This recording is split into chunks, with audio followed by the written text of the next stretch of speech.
આ વર્ષે ધનતેરસનો દિવસ ખૂબ જ વિશેષ છે, કારણ કે આ ધનતેરસ એ શનિદેવની છાયા ધરાવતો છે.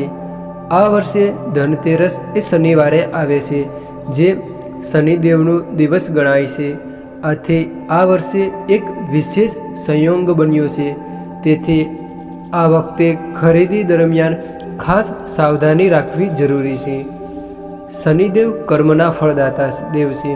જ્યારે તેમની છાયા અથવા તો દ્રષ્ટિ કોઈ વ્યક્તિ કે ઘરના ઉપર પડે ત્યારે જીવનમાં અવરોધ, તકલીફો અને પૈસાને લગતી હાનિ જેવી પરિસ્થિતિ ઊભી થઈ શકે છે. કહેવાય છે કે ધનતેરસના દિવસે સાચી વસ્તુ ખરીદવી એ જીવનમાં સમૃદ્ધિ લાવે છે, જ્યારે ખોટી વસ્તુ ખરીદવાથી ધનનો નાશ થાય છે. આ ધનતેરસે અમુક એવી અશુભ વસ્તુઓ જે ઘરે ભૂલથી પણ ના લાવશો. આમ જોઈએ તો ધનતેરસના દિવસે નવી વસ્તુ ખરીદવી એ ખૂબ શુભ માનવામાં આવે છે. એવું કહેવાય છે કે ધનતેરસે ખરીદેલી વસ્તુઓ 13 ગણું વધે છે. ધનતેરસના દિવસે પ્રથમ દીવો એ યમરાજ માટે પ્રગટાવવો. સાંજના સમયે ઘરના દક્ષિણ દિશામાં દીવો પ્રગટાવી યમરાજની પ્રાર્થના કરવાથી અચાનક દુર્ઘટનાઓથી રક્ષણ થાય છે. વાસ્તુશાસ્ત્ર અને જ્યોતિષ બંને કહે છે કે શનિની છાયા કોઈ હેઠળ કેટલીક વસ્તુઓ ઘરમાં લાવવી એ અશુભ ગણાય છે. તેથી ચાલો જાણીએ આ ધનતેરસે કઈ વસ્તુ ખરીદવી ટાળવી જોઈએ અને કઈ વસ્તુ લાવવાથી માતા લક્ષ્મી અને ધનમાં વધારો થાય છે. તો મિત્રો, હવે આપણે એવી વસ્તુઓ જે આ દિવસે ભૂલથી પણ ખરીદવી ના જોઈએ. તો પહેલું, ઉધાર આપવું કે લેવું નહીં. ધનતેરસે પૈસા ઉધાર આપવું કે લેવું એ અશુભ ગણાય. આ દિવસે કરેલી નાણાકીય લેવડ દેવડથી લાંબા ગાળે કર્જ અથવા તો ગેરસમજ ઊભી થઈ શકે છે. તેના બદલે દાન કરવું એ ખૂબ શુભ માનવામાં આવે છે. બીજું, રાઈનું તેલ. જ્યોતિષશાસ્ત્ર મુજબ રાઈનું તેલ શનિદેવને અતિ પ્રિય છે. દરેક શનિવારે લોકો શનિ મંદિરે જઈ રાઈનું તેલ અર્પણ કરે છે. આથી શનિવારે તેલ ખરીદવું અશુભ ગણાય છે. જો દીવા માટે તેલની જરૂર હોય તો ધનતેરસના એક દિવસ પહેલાં એટલે કે શુક્રવારે ખરીદવું. આમ જોઈએ તો શનિની છાયા દરમિયાન જૂનું તેલ વાપરવાથી ઘરમાં નકારાત્મકતા ફેલાય છે. આ દિવસે નવું ઘી અથવા તો તેલનું શુદ્ધ તેલ પણ વાપરવું શુભ ગણાય.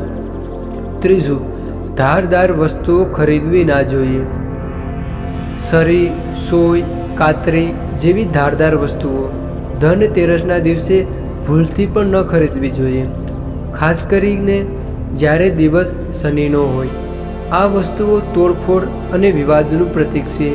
જો લેવી જ પડે તો એક દિવસ પહેલાં ખરીદી રાખવી અને તહેવાર પૂરો થાય પછી ઉપયોગ કરવો. આવી વસ્તુઓ સંબંધોમાં કટાવ લાવે છે. ધનતેરસ એ જોડાણ અને સમૃદ્ધિનો દિવસ છે, એટલે કાપવાની વસ્તુ એ શુભ ગણાતી નથી. ચોથું, કાળી વસ્તુઓ. જ્યોતિષશાસ્ત્ર મુજબ કાળો રંગ શનિ સાથે જોડાયેલ છે અને નકારાત્મકતાનું પ્રતીક પણ છે. શનિનો રંગ કાળો છે, પણ ધનતેરસ પ્રકાશ અને ચમકનો તહેવાર છે. કાળો રંગ આ શુભ ઉર્જાને દબાવી દે છે અને માનસિક તણાવ પણ લાવી શકે. ધનતેરસ આનંદ, સમૃદ્ધિ અને શુભતાનો તહેવાર છે. કાળો રંગ શનિનો પ્રતીક છે. આ દિવસે કાળો રંગ ધારણ કરવો કે ખરીદવું ટાળવું જોઈએ, એટલે કે આ ન કરવું. પાંચમું, ચામડાની વસ્તુઓ. પર્સ, પટ્ટો, જૂતા, બેલ્ટ જેવી ચામડાની વસ્તુ ધનતેરસે ખરીદવી કે ઘરે લાવવી એ અશુભ ગણાય છે. ચામડું એ અશુદ્ધ માનવામાં આવે છે અને શનિની છાયા દરમિયાન તે ખરીદવાથી દુર્ભાગ્ય પણ વધે છે. હવે આગળ, છઠ્ઠું, લોખંડ અને સ્ટીલની વસ્તુઓ. તો લોખંડ એ સીધું શનિદેવ સાથે જોડાયેલ છે. શનિવારે લોખંડ ખરીદવું મનાય છે.